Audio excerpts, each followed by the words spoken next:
दोस्तों सोचिए, राकेश जी जो एक मध्यम वर्गीय परिवार से है, हर महीने की सैलरी से थोड़ा थोड़ा बचाकर उन्होंने एसआईपी शुरू की। उन्होंने ये एसआईपी शुरू क्यों की थी?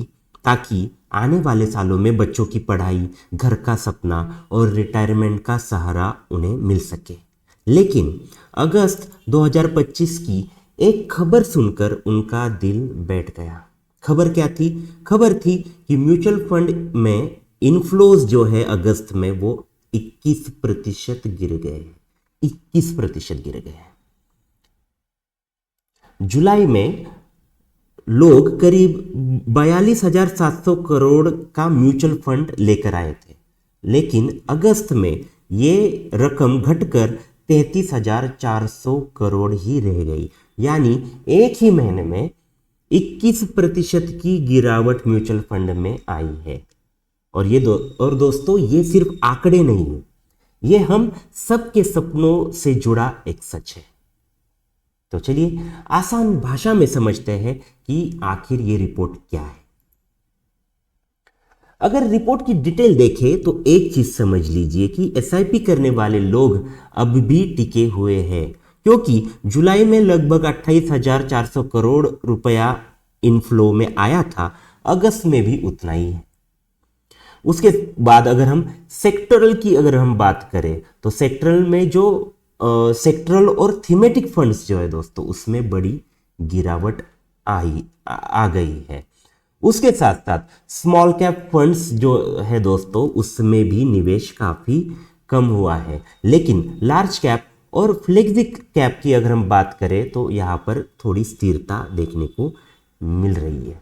उसके बाद अगर हम देखें तो गोल्ड ईटीएफ में लोगों ने थोड़ा ज्यादा पैसा लगाया है। क्यों? क्योंकि डर के समय आप तो जानते ही हैं कि लोग सोने को सुरक्षित समझते हैं, इसलिए गोल्ड ईटीएफ में भी लोगों का निवेश बढ़ चुका है। ओके, अभी हम देखेंगे कि आखिर ये गिरावट क्यों आई। इतनी बड़ी जो गिरावट है वो क्यों आई, इसके पीछे के कारण देखेंगे। पहला जो कारण है वो ये है कि नए फंड्स की कमी। अब हम देखते हैं कि अगस्त में एनएफओ जो है दोस्तों, उसमें काफी कमी आई है। नए फंड्स यहां पर मार्केट में म्यूचुअल फंड्स नहीं ला रहे हैं और इसी वजह से ज्यादा लोग म्यूचुअल फंड में पैसा नहीं डाल रहे। यह है पहला कारण। उसके बाद है मार्केट की अनिश्चितता। मार्केट में अभी दोस्तों अगर आप देखें तो ब्याज दरों की बात अगर हम करें, रेट कट की अगर हम बात करें तो उसमें काफी सारी अनिश्चितता है। महंगाई के बारे में भी, महंगाई घटती है बढ़ती है, ये सारी चीजें यहाँ पर महंगाई में भी हो रही है।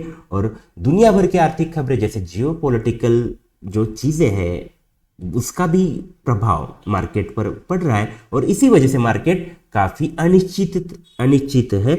और इसी वजह से जब भी कोई अनिश्चितता निवेशकों को दिखती है तो वो अपना पैसा मार्केट में कम डालते हैं। उसके साथ साथ स्मॉल कैप और थीमेटिक फंड में दोस्तों उन्हें निवेशकों को डर लग रहा है, क्योंकि स्मॉल कैप और थीमेटिक फंड उन्हें महंगे नजर आए और इसीलिए स्मॉल कैप और थीमेटिक फंड में रिस्क ज्यादा थी, इसलिए पैसा यहां पर कम आया है।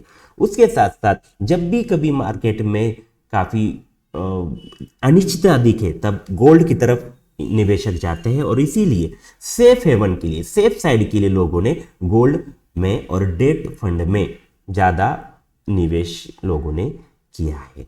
ओके, और गोल्ड फंड में तो आपने देखा है कि ज्यादा ही पैसे लोगों ने यहां पर लगाए हुए हैं। तो ये सारी कारण थे जिसकी वजह से आखिर इतनी बड़ी गिरावट म्यूचुअल फंड के इन्फ्लोज में आ गई। अब हम देखेंगे कि इससे हमें क्या सीख लेनी चाहिए। मतलब जो अभी आप जो इन्वेस्टर है तो आपको इससे क्या सीख लेनी चाहिए। तो पहली चीज, डरना नहीं है, टिके रहना है। मतलब राकेश जी जैसे लोग जो एसआईपी करते हैं, और एसआईपी में ये गिरावट बुरी नहीं होती दोस्तों, बल्कि ये एक मौका होता है। क्योंकि जब भी मार्केट नीचे गिरता है तो आपको सस्ती कीमत पर यूनिट्स मिलते हैं। तो इस माहौल में डरना नहीं, उल्टा टिके रहना है। दूसरी सीख, सपनों को आपको भूलना नहीं है। आपने एसआईपी दोस्तों शुरू की, इसके पीछे के कई सारे कारण थे। इसके पीछे कई सारे आपके सपने थे, जैसे कि बच्चों की पढ़ाई, घर खरीदना, रिटायरमेंट, ये सारे आपके जो सपने थे तो ये छोटे मोटे बाजार में जो उतार चढ़ाव आएंगे तो आपको ये सपने देखना बंद नहीं करना है, उनको भूलना बिल्कुल भी नहीं है। छोटे मोटे जो उतार चढ़ाव आएंगे तो उससे बिल्कुल डरना नहीं है, सपना अपने देखने हैं। और उसके बाद जो तीसरी सीख आपको मिलनी है वो ये है कि संतुलन जरूरी है। मतलब आप सिर्फ एक ही जगह पर, एक ही फंड पर, एक ही सेक्टर पर या फिर एक ही मार्केट कैप पर पैसा मत लगाइए। मार्केट को डाइवर्सिफाई कीजिए, पैसे को डाइवर्सिफाई कीजिए। जैसे कि थोड़ा लार्ज कैप में रखिए, थोड़ा फ्लेक्सी में, थोड़ा गोल्ड में। इस तरह से आपको आपके फंड का बैलेंस रखना जरूरी है। ओके, ये एक सही रणनीति है। और जिंदगी की तरह भी दोस्तों निवेश में भी बैलेंस होना काफी जरूरी है। तो दोस्तों कंक्लूजन में हम देखेंगे कि दोस्तों अगस्त में जो 21% की गिरावट भले ही चौंकाने वाली हो, लेकिन ये बाजार का स्वभाव है। बाजार ऐसे ही नीचे ऊपर होते ही रहता है, कभी ऊपर आएगा कभी नीचे जाएगा, तो डरना बिल्कुल ही नहीं है। राकेश जी की तरह आप भी अगर धैर्य, अनुशासन और लंबी सोच से निवेश करेंगे तो ये छोटी गिरावटें आपके बड़े सपनों का रास्ता नहीं रोक पाएगी। कमेंट में जरूर बताइए दोस्तों कि आपकी एसआईपी किस सपने के लिए है, बच्चों की पढ़ाई, घर, रिटायरमेंट या फिर फिनेंशियल फ्रीडम। क्योंकि याद रखिए हर सिप सिर्फ निवेश नहीं बल्कि एक सपना है। धन्यवाद।